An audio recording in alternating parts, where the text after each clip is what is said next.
Hello friend, smart study with SR के YouTube channel में आपका स्वागत है। हम लाए हैं संविधान की अनुसूची के बारे में कुछ महत्वपूर्ण जानकारी जो आपके आने वाले एग्जाम के लिए काफ़ी महत्वपूर्ण होगी। आगे चलते हैं। प्रथम अनुसूची, इसमें भारतीय संघ के घटक राज्य एवं संघ शासित प्रदेशों का उल्लेख है। आपको याद रखना है इसमें किस किस का उल्लेख है, राज्य और संघ शासित प्रदेशों का।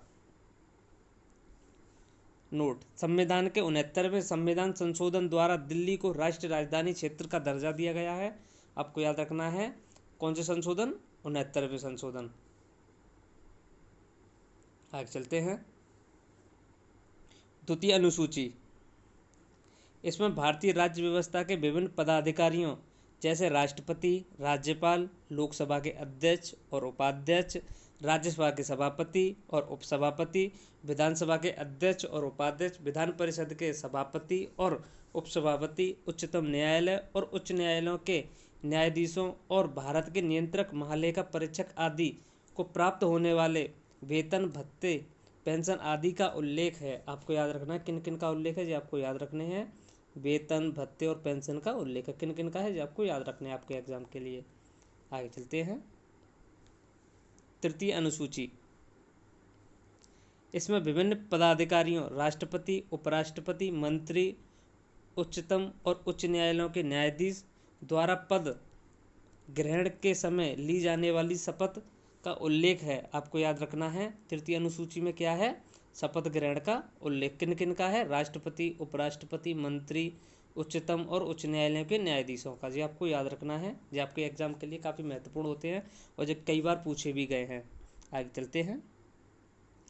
चौथी अनुसूची, इसमें विभिन्न राज्यों और संघीय क्षेत्रों की राज्य भाषा के प्रतिनिधित्व का विवरण किया गया है। आपको याद रखना है चौथी अनुसूची में विभिन्न राज्यों और संघीय क्षेत्रों की राजभाषा का प्रतिनिधित्व किया गया है।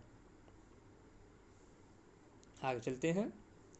पांचवी अनुसूची, इसमें विभिन्न अनुसूचित क्षेत्रों और अनुसूचित जनजाति के प्रशासन और नियंत्रण के बारे में उल्लेख है। आपको याद रखना है पांचवी अनुसूची में किस किस का उल्लेख है, अनुसूचित क्षेत्रों और अनुसूचित जाति प्रशासन और नियंत्रण के बारे में उल्लेख है।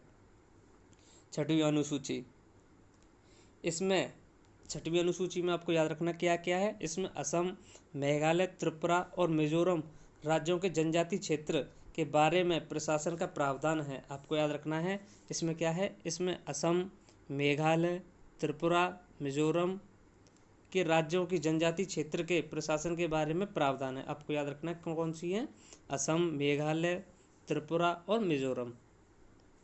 सातवीं अनुसूची, इसमें केंद्र एवं राज्यों के बीच शक्ति के बंटवारे के बारे में दिया गया है। इसके अंतर्गत 3 अनुसूचियां हैं, संघ सूची, राज्य सूची और समवर्ती सूची। संघ सूची, इस सूची में दिए गए विषय पर केंद्र सरकार कानून बनाती है।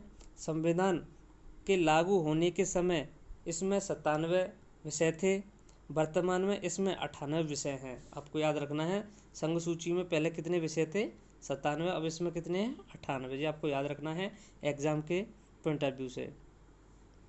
आगे चलते हैं। राज्य सूची, इस सूची में दिए गए विषय पर राज्य सरकार कानून बनाती है। राष्ट्र हित से संबंधित होने पर केंद्र सरकार भी कानून बना सकती है।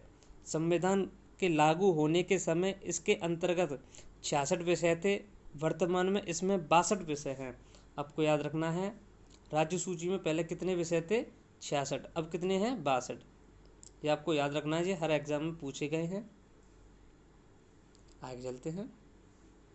समवर्ती सूची, इसके अंतर्गत दिए गए विषय पर केंद्र सरकार एवं राज्य सरकार दोनों सरकारें कानून बना सकती हैं, परंतु कानून के विषय में समान होने पर केंद्र सरकार द्वारा बनाए गए कानून ही मान्य होता है। राज्य सरकार द्वारा बनाया गया कानून केंद्र सरकार के कानून बनाने के साथ ही समाप्त हो जाता है। संविधान के लागू होने के समय समवर्ती सूची में 47 विषय थे, वर्तमान में इसमें 52 विषय हैं। आपको याद रखना है इसमें कितने विषय हो गए हैं, 52 विषय, पहले कितने थे, 47। आगे चलते हैं। 8वीं अनुसूची, इसके अंतर्गत इसमें भारत की 22 भाषाओं का उल्लेख किया है। मूल रूप से 8वीं अनुसूची में 14 भाषाएं थी। 1967 में सिंधवी, 1992 में कोंकणी, मणिपुरी और नेपाली को 8वीं अनुसूची में शामिल किया गया था। 2004 में मैथिली, संथाली, डोगरी और बोडो को शामिल किया गया। आपको याद रखना है, इसमें पहले कितनी भाषाएं हैं? 22 भाषाएं। इसमें सिंधी कब जोड़ी गई थी?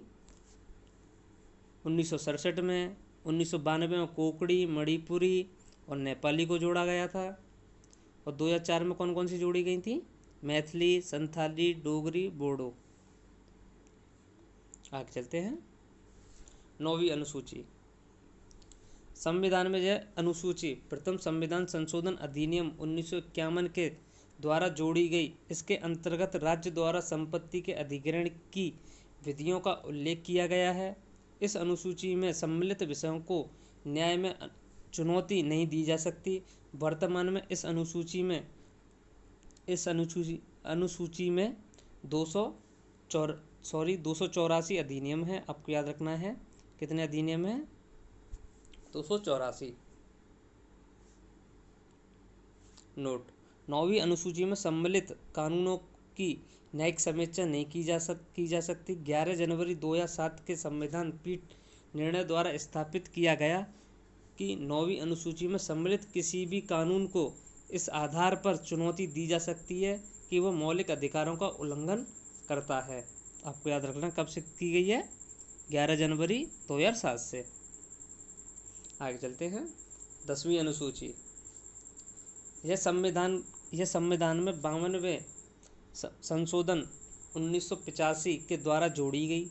इसमें दल बदल से संबंधित प्रावधानों का उल्लेख है। आपको याद रखना है 10वीं अनुसूची में क्या है? दल बदल कानून। आपको याद रखना कौन सा है? दल बदल कानून। 11वीं अनुसूची, इस अनुसूची संविधान के 73वें संविधान संशोधन द्वारा जोड़ी गई। इसमें पंचायती राज संस्थाओं को कार्य करने के लिए 29 भाषा प्रदान किए गए हैं। आपको याद रखना 11वीं अनुसूची में क्या है? ये कब जोड़ी गई थी? 73वें संविधान संशोधन द्वारा। इसमें क्या है? पंचायती राज है। कितनी भाषाएं हैं? 29 भाषाएं। 12वीं अनुसूची, यह अनुसूची संविधान के 74वें संविधान संशोधन के द्वारा जोड़ी गई हैं। इसमें शहरी क्षेत्रों की स्थानीय शासन संस्थाओं को कार्य करने के लिए 18 विषय प्रदान किए गए हैं। आपको याद रखना है 12वीं अनुसूची किस संविधान संशोधन द्वारा जोड़ी गई है? 74वें संविधान संशोधन द्वारा। और इसमें कितनी भाषाएं हैं? 18 भाषाएं। Thank you friend, like and subscribe करना ना भूलें। हम ऐसे ही पॉलिटी के बारे में कुछ महत्वपूर्ण जानकारी लाते रहेंगे। धन्यवाद।